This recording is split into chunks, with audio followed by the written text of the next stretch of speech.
$1 million house, okay, if the market goes down a little bit, it might be worth $950,000 or maybe $900,000.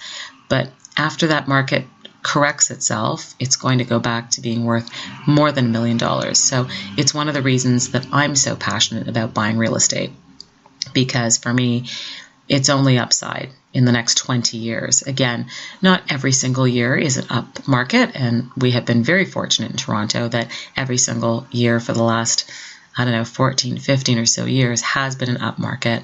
We do know that all markets are cyclical, but if the market goes down next year or the year after that down point, it will go back up after. And so as long as you're holding real estate for the long term, 10, 15, 20, 25 years, I don't believe that you have anything to be concerned about. It's only if you're planning on doing something short term, like owning real estate for 2 years or 3 years, that I do think that could be a concern.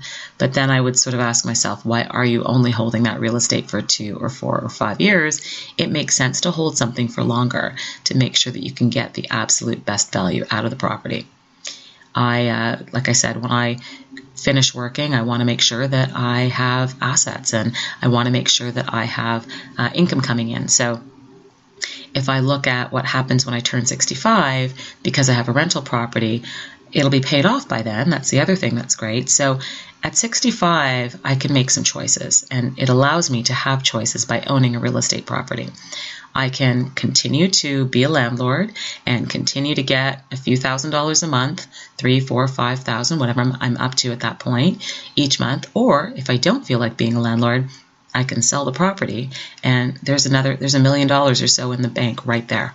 So what I love about real estate investing is it gives me options when I retire, either to continue being a landlord and keep getting monthly income, or sell the property and have a big chunk of change that, of course, I could then put in the stock market or put under my mattress, whatever I feel like I want to do when I turn 65. But it just gives me options. My concern sometimes with the RSP portfolio that's in the stock market is it doesn't actually give you a lot of options. You've got to pull it out. You have to pay taxes on pulling that money out.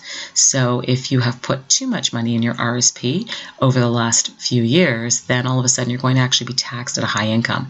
I would highly recommend getting an accountant or a financial planner to look at what you are doing with your RSP and find that accountant or financial planner who is open to actually telling you, okay, stop investing in your RSP and put some money elsewhere. Because I think we've been trained, just keep putting money into that RSP. You're just supposed to be blindly putting that money into that RSP. But based on the income and where you are in your life, that's not necessarily always the case. That sometimes you could be putting too much money in that RSP so that you're going to be taxed higher. And so if that's the case, that's when in my mind, the real estate market jumps in.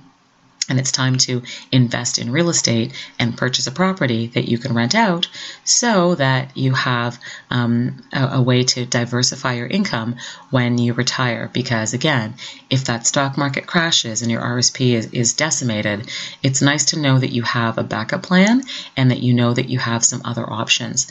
Because there were certainly a lot of people back in 2008, a lot of retirees that all of a sudden started working in Walmart because they needed the money. They really had to come out of retirement. Back in 2008, we didn't have Uber, but now that we have Uber, I would imagine people wouldn't go work at Walmart, but they might jump in their cars and start driving people around the city.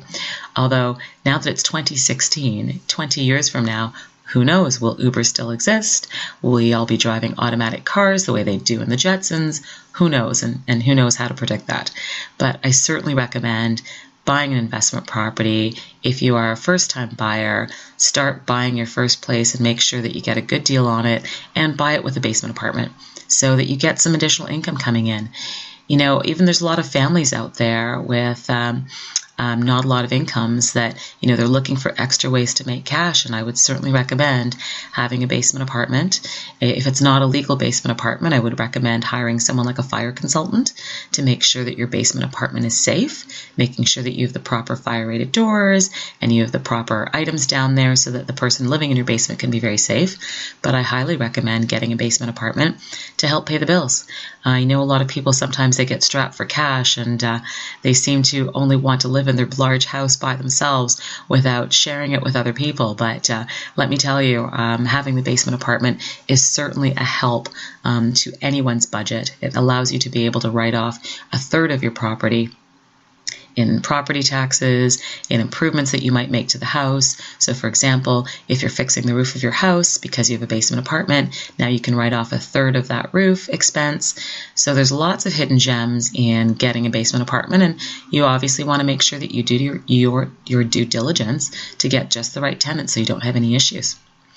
Anyways, if you have any other questions, please reach out to me. I'm at devel@bosleyrealestate.com. Happy to help you with any questions that you might have about becoming a first-time home buyer or a real estate investor.